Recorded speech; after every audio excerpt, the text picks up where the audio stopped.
அனைவருக்கும் வணக்கம். நம்முடைய நீட் பிசிக்ஸ் பயோன் அப்படிங்கிற நம்ம வீடியோ சேனல்ல இன்றைக்கு நாம பார்க்கக்கூடிய கேள்வி இயக்கவியல் அப்படிங்கிற பாடத்துல இருந்து 15வது கேள்வி. ஏற்கனவே இந்த சாப்டர்ல நம்ம 14 கேள்விகள் பார்த்திருக்கிறோம். இது 15வது கேள்வி. என்ன கேள்வி அப்படின்னு சொன்னா, ஒரு வாகனம் பாதி தூரத்தை v எனும் திசை வேகத்திலும் மீதி தூரத்தை 2v எனும் திசை வேகத்திலும், பாதி தூரம்னா என்னது 1/2, மீதி தூரம் அதுவும் 1/2 தான் இல்லையா, திசை வேகத்தில் பயணிக்கிறது எனில் அதன் சராசரி வேகம் எவ்வளவு அப்படி கேட்டிருக்காங்க.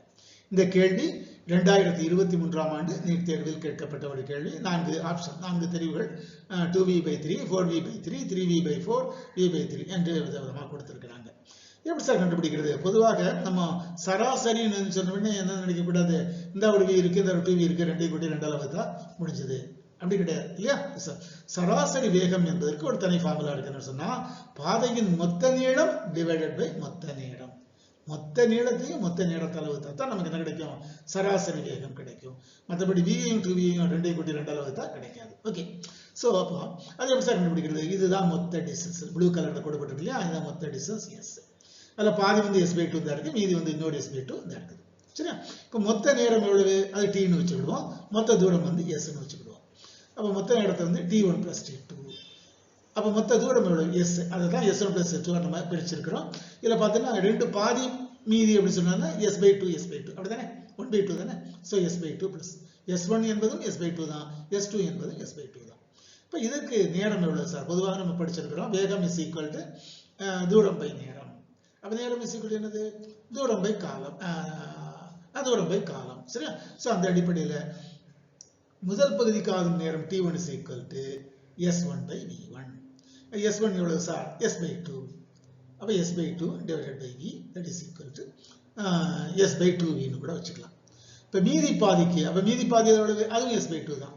அதுக்கு டைம் t2 ன்னு வச்சுக்கலாம். அப்ப t1 = s/2v, t2 = s2/v2. அப்ப s2 எவ்வளவு, அது s/2 தான். v2 எவ்வளவு, அது 2v இல்லையா. முதல்ல v1 v தான், v2ங்கிறது 2v இல்லையா. சோ 2v, அப்ப s/4v. அப்போ t1 = s1/v, sorry s/2v, t2 என்பது s/4v அப்படின்னு நம்ம கண்டுபிடிச்சிருக்கோம். அப்ப t1 கண்டுபிடிச்சாச்சு, t2 கண்டுபிடிச்சாச்சு. அப்ப ஏற்கனவே மொத்த நேரம் எவ்வளவு சார்? t1 + t2. அப்ப s/2v + s/4v.